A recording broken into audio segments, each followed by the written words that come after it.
Now to those new troubles for the host governor at the Super Bowl. New Jersey's Chris Christie confronting potentially explosive charges from a key witness that he wasn't telling the whole truth at that marathon press conference on the Bridgegate scandal. Christie pushing back hard overnight, and ABC's Rena Ninan has all the latest. Thousands of fans here in New York cheering their teams. But New Jersey Governor Chris Christie getting jeers from the crowd Saturday. Enough speeches are the same thing. I want to tell everybody out there. After a potentially explosive claim from a former ally, former Port Authority official David Wildstein, who alleges Christie knew about those lane closures that brought traffic on the George Washington Bridge to a standstill in September. In a letter Friday, Wildstein's lawyer wrote, evidence exists tying Mr. Christie to having knowledge of the lane closures during the period when the lanes were closed. But Christie's office is fighting back, sending an email to supporters Saturday obtained by ABC News, attacking Wildstein's background and credibility. The message concludes, David Wildstein will do and say anything to save David Wildstein. And the statement repeats Christie's claim that he had no involvement in the lane closures. I had no knowledge of this, of the planning, the execution, or anything about it. And then I first found out about it after it was over. But the investigation continues. On Monday, newly subpoenaed documents are expected to be turned over to the state legislative committee examining the traffic scandal. While Christie has not been subpoenaed, much like the final score of tonight's game, his political future is still unknown. For This Week, Rena Ninan, ABC News, New York. Thanks, Serena. Now let's bring in our headliner, top Republican Congressman, former candidate for Vice President Paul Ryan. Thank you for joining us this morning, Congressman. Lots to talk about the fallout from the State of the Union, legislative battles ahead. But let's begin with these new charges against Chris Christie. You see the Democrats already out with an online ad this morning. With all these investigations swirling around him, are you confident he can continue to run the Republicans Governors Association and be an effective spokesman for your party? I am confident. I consider Chris Christie a friend. I think he's been a fantastic governor. Right now, all we know is one person's word against another. You can't base any conclusion on such a thing. And so unless something else is known or made clear, I don't see why you would change what's going on right now. I don't think he should step down because nothing has been proven, and you always give a person the benefit of the doubt in those kinds of situations, in my judgment. Okay, let's turn to the President's State of the Union this week. He called for Congress to act, but also made it very clear that he would use executive orders to advance his agenda. Let's take a look. Wherever and whenever I can take steps without legislation to expand opportunity for more American families, that's what I'm going to do. Now, you've had a pretty tough reaction to this, suggesting the president is, quote, circumventing the Constitution.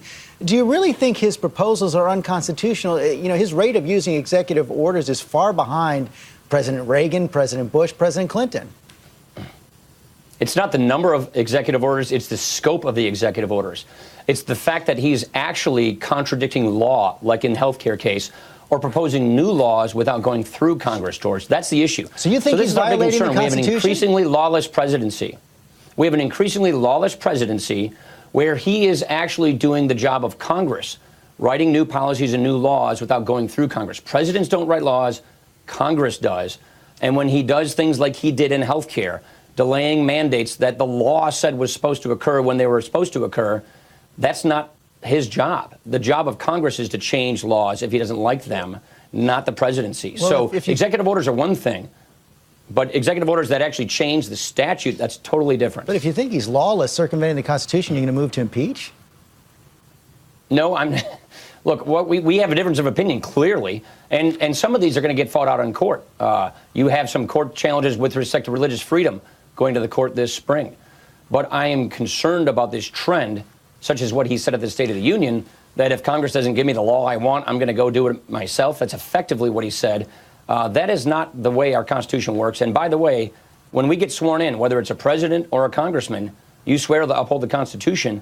And I think these executive orders are creating a dangerous trend, which is contrary to the Constitution. Listening to both you and President Obama, on the other hand, this week, it does sound like you could have a meeting of the minds on immigration, reach a compromise on immigration reform, one that opens a path to citizenship for the undocumented, but doesn't necessarily guarantee, doesn't necessarily have a special path for the undocumented. But this talk of compromise has unleashed a furious debate inside your own party. I want to show you what Bill Kristol wrote in the Weekly Standard this week. He said, bringing immigration to the floor ensures a circular GOP firing squad instead of a nicely lined up one shooting together and in unison at Obamacare and other horrors of big government liberalism. Since there's really no need to act this year on immigration, don't even try. Your response? Well, look, we don't know who's coming and going in this country, George. We don't have control of our border. We don't have control of interior enforcement. You just talked about the Boston bombers. And so doing nothing on the security side of this, we think, is not a responsible thing to do. It's appropriate you brought this subject up after talking about these executive orders. Here's the issue that all Republicans agree on. We don't trust the president to enforce the law. So if you actually look at the standards that the Republican leadership put out, which is security first.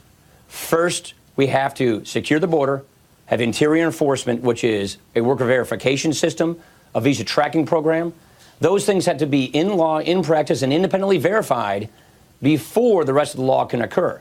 So it's a security first, non-amnesty approach. The other concern that people have in our party is they don't want to see us get into conference with the Senate and then compromise to a bad law. We won't let that happen because we've already said we won't go to the conference with the Senate. And so this is not one of those issues where it has some kind of a deadline behind it, like, say, a government shutdown, which forces us into a compromise we might not like to take. This is here are our standards. This is our approach. If you want to do it this way, this is what we're willing to do. And we're still having a debate in our caucus about even that. But we don't think that we can allow this border to continue to be overrun. And if we can get security first, no amnesty, before anything happens, we think that's a good approach. This is not a trust but verify. This is a verify then trust approach. Bottom line, can you put something on the president's desk this year that he can sign? I really don't know the answer to that question. That is clearly in doubt. It depends on whether they're willing to actually secure the border, actually have interior enforcement, and agree to not having an amnesty. If we can do that, where it's security first, no amnesty, then we might be able to get somewhere. But I just don't know if that's going to be the case or not. Let me also ask you about the debt limit. The president made it clear again this week that there's no way he's going to agree to anything but a clean debt limit. That's the only thing he is going to sign. You and members of your caucus still talking about attaching some policy changes to the debt limit. Is there any reason to think that can succeed? It hasn't before.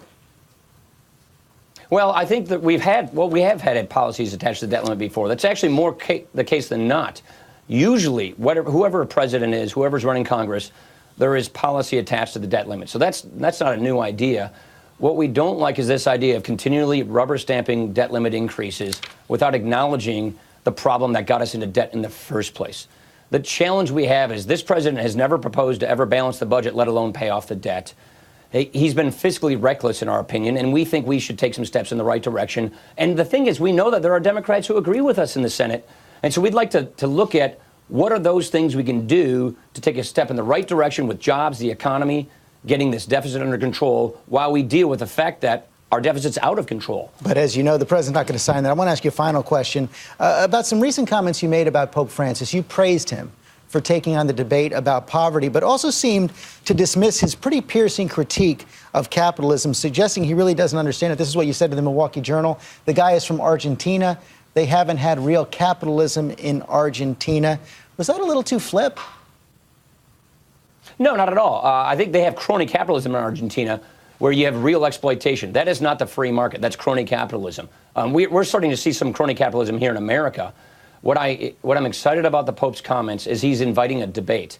He's not settling the debate. He's inviting the debate. And he is asking lay Catholics to say how we would actually tackle these problems and bring the poor in, stop isolating the poor. These are good things. I think he's starting a fantastic debate. And if you look at his comments very closely, he always talks about the welfare mentality. He always talks about the welfare state and how we have to avoid creating a welfare state. Bring the poor in, create upward mobility, and free enterprise that gives opportunity to everybody, no matter who they are and where they are in life and in America. That's what we're for. He's invited this debate, and I think it's a fantastic conversation. You don't think he'd endorse your budget, do you? Of course not. I don't think he's a pope. Popes don't endorse budgets. Popes say, let's have a conversation about how to fix the broken status quo, how to bring the poor in, how to not have a welfare state, and how to produce upward mobility. Popes don't endorse actual legislative changes or budgets like that. Congressman, thanks for your time this morning. It's going to be an interesting debate. Thank you, George.